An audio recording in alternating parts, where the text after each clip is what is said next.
Siddaramaiah super CM ಆಗ್ತಾರ ಮತ್ತು ಕರ್ನಾಟಕ ರಾಜ್ಯ ರಾಜಕಾರಣದ ಮತ್ತೊಂದು ಶಕ್ತಿ ಕೇಂದ್ರ ಆಗ್ತಾರ. ಇಂಥದ್ದೊಂದು ಚರ್ಚೆ ಇದೀಗ ಆರಂಭ ಆಗಿದೆ.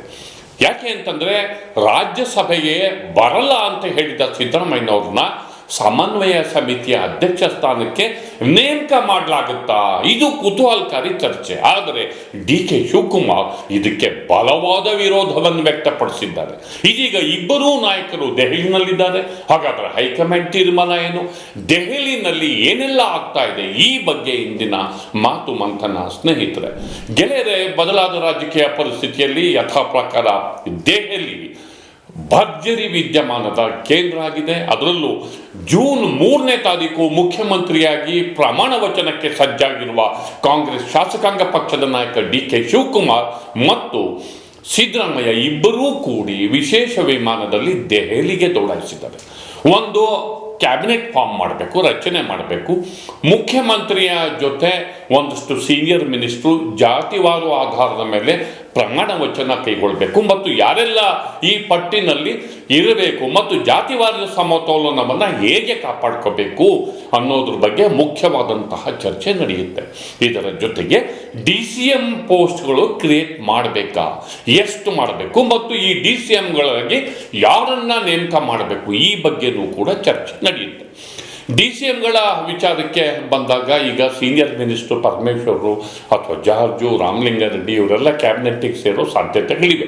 ಆದರೆ ಕಿರಿಯರಿಗೆ DCM ಪೋಸ್ಟು ಜಾತಿವಾರು ಅದನ್ನು ಕೊಡೋದ್ರ ಮೂಲಕ ಸೀನಿಯರ್ ಮಿನಿಸ್ಟ್ರು ಅಲ್ಲಿ ಮಾಮೂಲಿ ಸಚಿವರಾಗಿ ಕಾರ್ಯನಿರ್ವಹಿಸಲು ಸಮಸ್ಯೆ ಆಗುತ್ತೆ. ಅವರು ಒಲ್ಲೆ ಅಂತಾರೆ.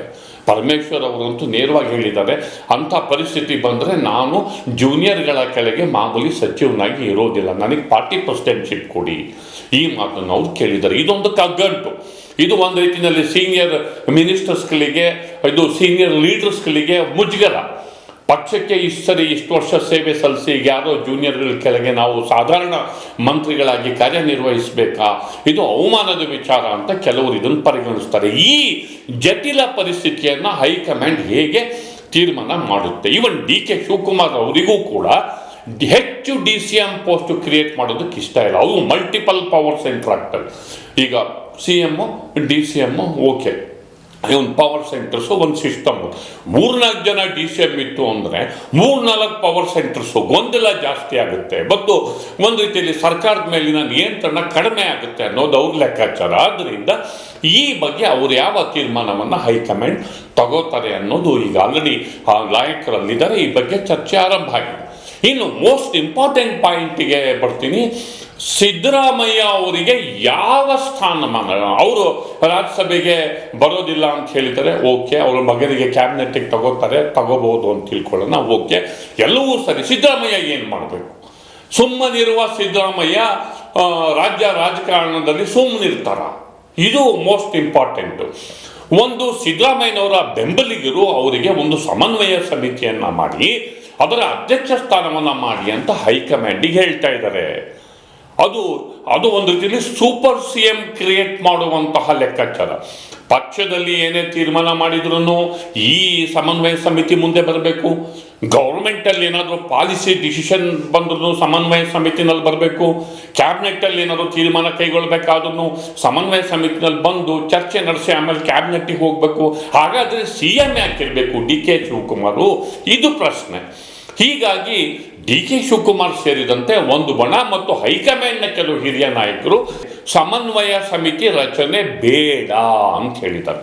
ಇದರಿಂದ ಸಮಸ್ಯೆ ಜಾಸ್ತಿ ಆಗುತ್ತೆ. CM ಮತ್ತು ಸಿದ್ದರಾಮಯ್ಯ ನಡುವೆ ಸಂಘರ್ಷ ಜಾಸ್ತಿ ಆಗುತ್ತೆ. ಇದು ಒಂದು ರೀತಿಯಲ್ಲಿ ಆಡಳಿತ ವ್ಯವಸ್ಥೆಗೆ ಹೊಡೆತ ಕೊಡುತ್ತೆ. ಇದು ಪಕ್ಷದಲ್ಲಿ 2 ಬಣಗಳಾಗೋದಕ್ಕೆ ಅನುಕೂಲ ಮಾಡಿಕೊಡುತ್ತೆ. ಇದು ಪಕ್ಷದಲ್ಲಿ ಗೊಂದಲವನ್ನು, ಸರ್ಕಾರದ ಮಟ್ಟದಲ್ಲಿ ಗೊಂದಲವನ್ನು, ಸರ್ಕಾರದ ವರ್ಚಸ್ಸಿಗೆ ಧಕ್ಕೆಯನ್ನು ಉಂಟು ಮಾಡುತ್ತೆ. ಇದು ಬೇಡ ಅನ್ನೋದು ಹೈಕಮಾಂಡ್ನ ಕೆಲವು ವರಿಷ್ಠರ ಒಪಿನಿಯನ್ ಕೂಡ ಆಗಿದೆ. ಡಿ.ಕೆ. ಶಿವಕುಮಾರ್ ಅಂತೂ ಎಲ್ಲ ಕೋಆರ್ಡಿನೇಷನ್ ಸಮಿತಿ ಮುಂದೆ ತೀರ್ಮಾನ ಆಗೋದಿತ್ತು ಅಂದರೆ ನಾನು ಯಾಕೆ ಚೀಫ್ ಮಿನಿಸ್ಟರ್ ಆಗಿರಬೇಕು, ಕ್ಯಾಬಿನೆಟ್ ಯಾಕೆ ಇರಬೇಕು ಅನ್ನೋದು ಒಂದು ಮುಖ್ಯವಾದಂತಹ ಪ್ರಶ್ನೆ. ಆದರೆ ಎಲ್ಲೋ ಒಂದು ಕಡೆ ಸರ್ಕಾರದ ಮಟ್ಟದಲ್ಲಿ ಆ ಕಮಿಟಿ ಹಸ್ತಕ್ಷೇಪ ಮಾಡುತ್ತೆ ಅನ್ನುವ ಒಂದು ತಕರಾರು ಕೂಡ ಇದೆ. ಸೊ ಇದು ಒಂದು ಚಿತ್ರಣ. ಈ ಬಗ್ಗೆ ಹೈಕಮಾಂಡ್ ಯಾವ ತೀರ್ಮಾನವನ್ನು ಕೈಗೊಳ್ಳುತ್ತೆ ಅನ್ನೋದು ಮುಖ್ಯ. ಇನ್ನು KPCC ಅಧ್ಯಕ್ಷ ಸ್ಥಾನಕ್ಕೆ ಯಾರಾಗ್ತಾರೆ ಅದು ಕೂಡ ಮುಖ್ಯ. ಈಗ ಜಾರಕಿಹೊಳಿ ಅವರು ಮುಖ್ಯವಾಗಿ ರೇಸಲ್ಲಿದ್ದಾರೆ. ಸಚಿವ ಸ್ಥಾನಕ್ಕೆ BK ಹರಿಪ್ರಸಾದ್ ರೇಸಲ್ಲಿದ್ದಾರೆ. ಅವರು ಸಚಿವ ಸ್ಥಾನ ಇಲ್ಲದೆ ಹೋದರೆ ಅವರಿಗೆ KPCC ಪ್ರೆಸಿಡೆಂಟ್ ಕೊಡಬೇಕು ಅಂತ ಹೇಳಿ ಅವರ ಬೆಂಬಲಿಗರು ಲಾಬಿಯನ್ನು ಮಾಡ್ತಿದ್ದಾರೆ. ಒಟ್ಟಾರೆ ದೆಹಲಿ, ಎಲ್ಲರ ಚಿತ್ತ ದೆಹಲಿಯತ್ತ ನಿಂತಿದೆ. ವಿದ್ಯಮಾನಗಳು ಕುತೂಹಲಕಾರಿ ಘಟ್ಟಕ್ಕೆ ಬಂದು ತಲುಪಿವೆ.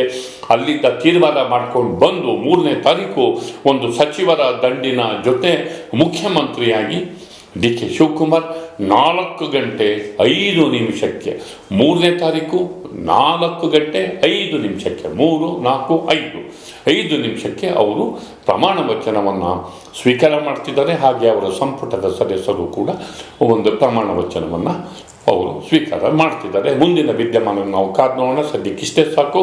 ದಯವಿಟ್ಟು ದಿ ಪೋಸ್ಟ್ ನೋಡಿ, ಲೈಕ್ ಮಾಡಿ, ಶೇರ್ ಮಾಡಿ, ಸಬ್ಸ್ಕ್ರೈಬ್ ಮಾಡೋದಕ್ಕೆ ಮರಿಬೇಡಿ ಗೆಳೆಯರೆ. ನಮಸ್ಕಾರ.